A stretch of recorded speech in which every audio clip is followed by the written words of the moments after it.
Hillbilly Herpetology. I'm Webb. This is Buck. Here's Bucky boy.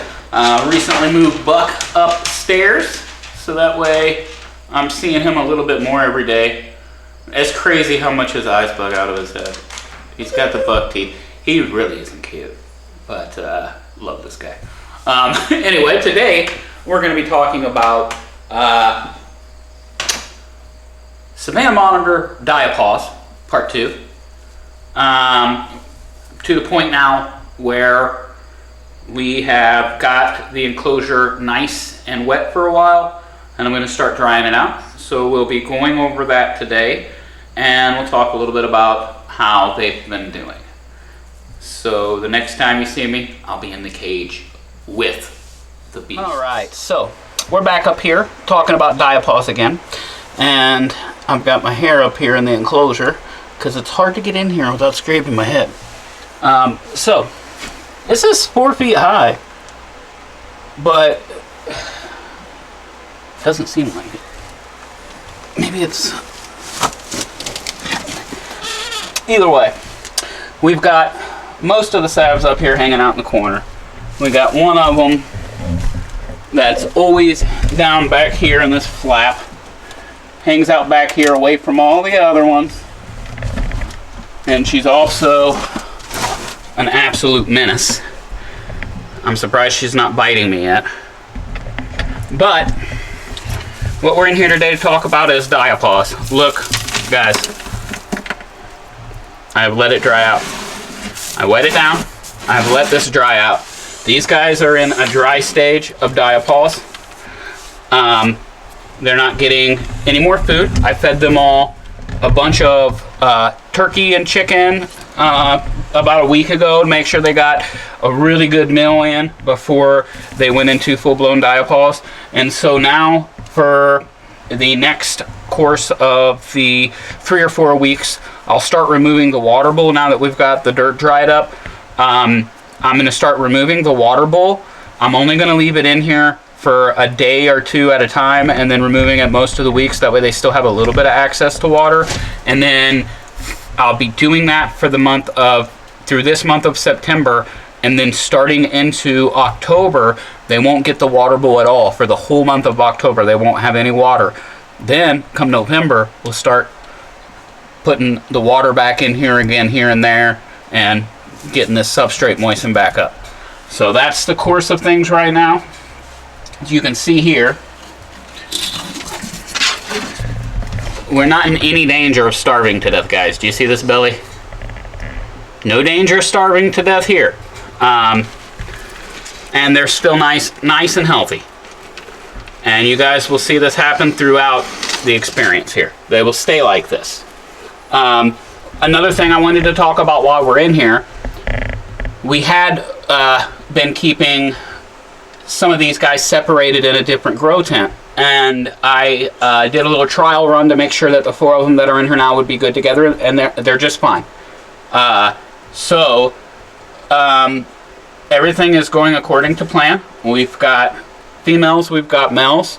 We're just literally going through this Diapause stage here, and then, believe it or not, guys, we're maybe 5 months away from doing our first attempt at doing some breeding.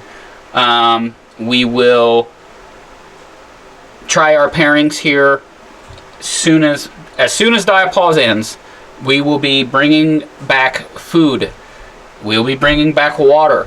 They are going to feel like, oh, this is the right time to breed. It's going to kick their body into that. You see, another thing I was talking about while we're up here is the cooldown period. This is something that I'm doing with Nessie right now, where you're cutting back the amount of time that the light is on per day and keeping the room ambient temperature just slightly cooler. Instead of keeping it in the 70s in the evening, let it drop down into the 60s in the evening.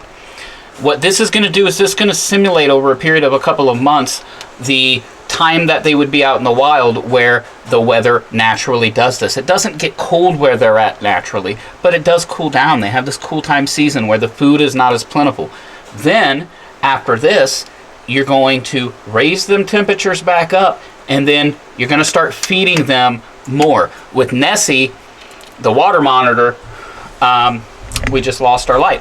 With Nessie, the water monitor,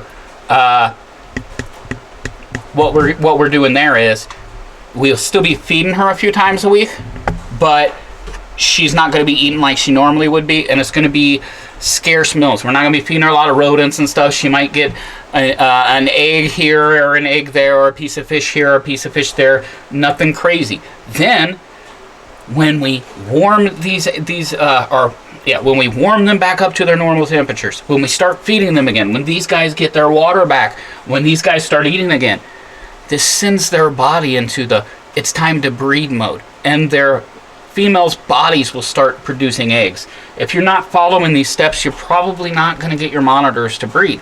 You do have the fluke accidents that happen, but this is the actual process of getting them there. So that's what we're doing right now.